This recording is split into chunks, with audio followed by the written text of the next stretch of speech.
Ijazahnya palsu. Ya enggak, setahu saya asli. Waktu dulu beli saya bilang minta yang asli.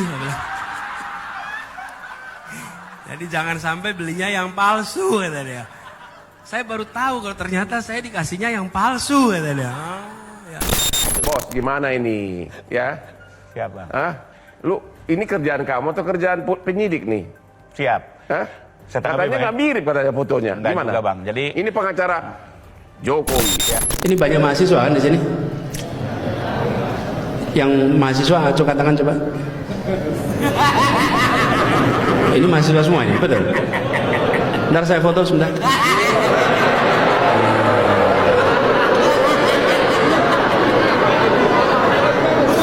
Ya, oke, siap. Zaman dulu tuh banyak yang berlagak mahasiswa tapi lapornya ke tempat lain.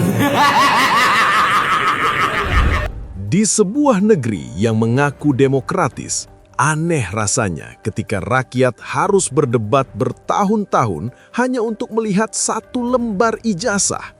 Bukan laporan keuangan negara, bukan dokumen rahasia militer, tapi ijazah seorang presiden. Dan justru di tengah keganjilan itulah sindiran Anies Baswedan muncul. Tenang, santai, tapi menghantam tepat di ulu hati kekuasaan. Anies tak menyebut nama, dan kemudian juga Hotman Paris tak menunjuk siapa, namun mengarah. Satu kalimatnya langsung membuat udara politik memanas. Waktu beli, saya bilang, minta yang asli. Publik tertawa, tapi setelah tawa itu reda, muncul pertanyaan yang lebih berbahaya. Mengapa lelucon itu terasa begitu relevan? Menurut gue sebenarnya paling tahu ijazah Jokowi asli atau palsu itu Anies. Karena Anies bergerak di bidang pendidikan, mantan rektor, mantan menteri pendidikan juga. Nah, Anies pernah stand up komedi begini. Emang tuh ngomong-ngomong soal ijazah tuh. Enggak, ada satu orang bupati yang rupanya diduga ijazahnya palsu.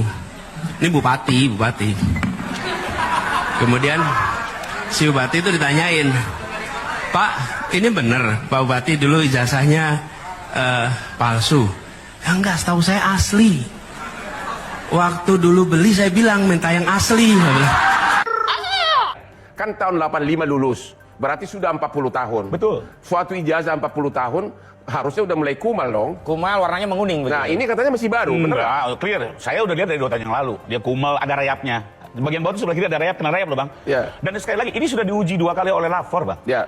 Mereka juga punya sumpah profesi. Jadi Ya. ini kadang-kadang sudah dikuatkan UGM, saksi-saksi yang sudah didengar. Jadi ya, buat saya ini perdebatan yang tidak perlu. Harusnya apa? Bawa aja ke pengadilan, nanti biar semua terang benderang. Pertanyaannya, kalau ijazah kita dituduh palsu, biasanya kita langsung marah-marah, langsung keluarin, ini dia, ya kan? Ya. Kok kenapa dari dulu Jokowi nggak begitu? Langsung secara refleks pelaku manusia, langsung tunjukkan sambil marah-marah. Kenapa?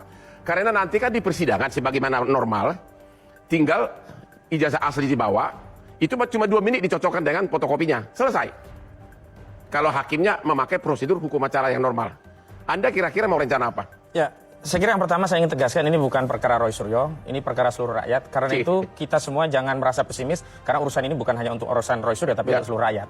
Yang kedua saya setuju tadi Prof. Ibnu, kita harus berbicara tentang bagaimana kita refinding. Ya. Menemukan hukum bukan hanya dalam konteks hukum materialnya tapi juga hukum acaranya. Saya kira bahkan bukan hanya di tingkat pengadilan oleh hakim ya, Ya. di tingkat penyidikan dalam proses gelar perkara khusus itu sebenarnya kami awalnya menghendaki agar ada terobosan dari penyidik agar bisa memberikan akses kepada pihak-pihak yang sudah ditetapkan tersangka Ya. untuk mengakses dan meneliti sehingga hasilnya nanti menjadi fair. Ada satu adagium yang menarik agar rakyat juga semua tahu kalau kami tidak diberikan keadilan dalam prosesnya, Ya. bagaimana mungkin kami mendapatkan keadilan dari putusannya? Ya. Kalau dalam prosesnya kami tidak diberikan akses terhadap objek kemudian diteliti dan hasilnya menjadi keyakinan para pihak bukan hanya kubu Jokowi tetapi juga kubu kami, bagaimana mungkin nanti di pengadilan hanya 2 menit kami melihat kemudian hakim Ya, memaksa dengan pertimbangan itu ini asli. Ya, kan setuju kan normal perkara pidana kan begitu? Iya, begitu. Jaksa bawa, dicocokkan dengan fotokopi, mungkin nanti lebih cepat daripada waktu penyidikan malah, waktu gelar. Ya, kan? karena itu kita tidak melihat perkara biasa, karena Ya. itu cara penyelesaiannya juga cara penyelesaian yang tidak biasa. Kenapa? Karena legitimasinya bukan hanya untuk menghukum 8 orang dengan penjara atau Ya. hanya membebaskan 8 orang dari penjara,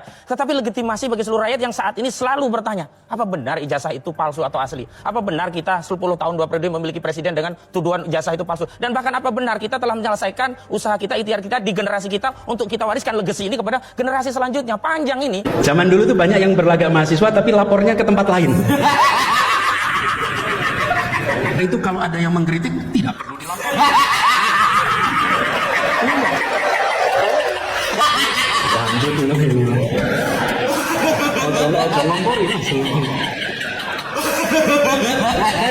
Apalagi di kampus. Kalau di kampus ada rasa takut untuk berbicara tentang kenyataan, maka kampus itu sedang mengalami masalah. Ya, pasti.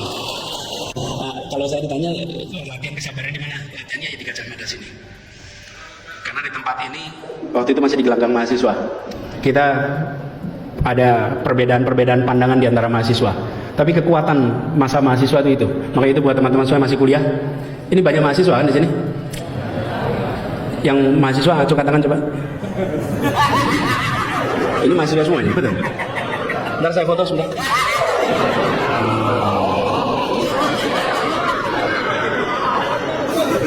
Oke, siap, terima kasih. Memastikan aja betul mahasiswa.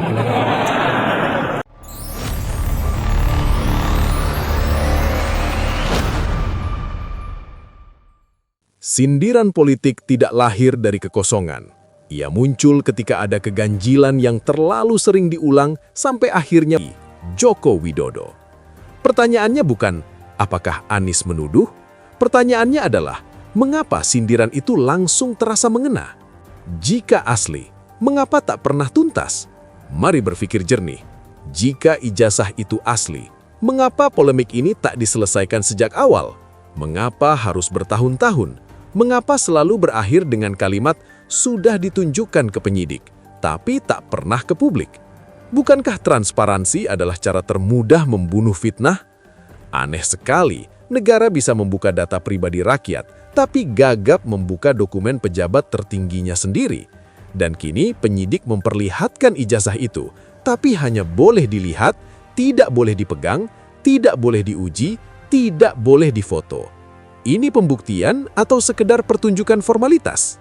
Suka atau tidak suka, Roy Suryo dan kawan-kawan bukan orang awam. Mereka punya latar teknis, fotografi, digital imaging, analisis visual. Mereka boleh salah, mereka boleh kontroversial. Namun satu hal tak bisa dipungkiri, mereka bicara dengan basis keahlian, bukan sekedar teriak-teriak politik. Sementara di sisi lain, pembela kekuasaan lebih banyak berisi politisi, relawan, buzzer, dan pengacara umum. Ketimpangan ini mencolok, dan dalam dunia hukum, ketimpangan argumen seringkali menjadi bumerang. Lebih aneh lagi, setelah ijazah asli itu diperlihatkan, kesimpulan pihak yang meragukannya tidak berubah. Artinya apa? Artinya polemik ini bukan selesai, justru naik level. Di titik ini bukan lagi soal suka atau benci Jokowi. Ini soal presiden berbahaya. Jika seorang presiden bisa menyimpan polemik ijazah tanpa penyelesaian terbuka, apa jaminannya pejabat di bawahnya tidak melakukan hal serupa?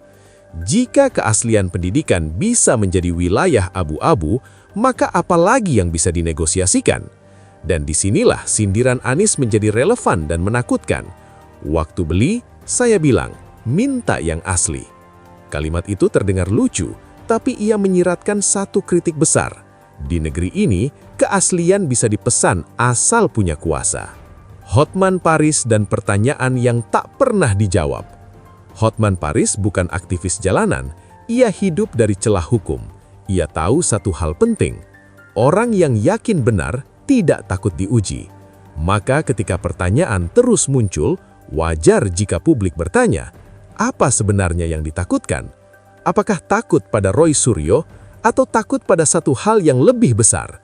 Runtuhnya narasi yang selama ini dibangun rapi. Politik tidak membutuhkan tuduhan, cukup keraguan yang tak terjawab. Dan hari ini keraguan itu tidak datang dari satu orang.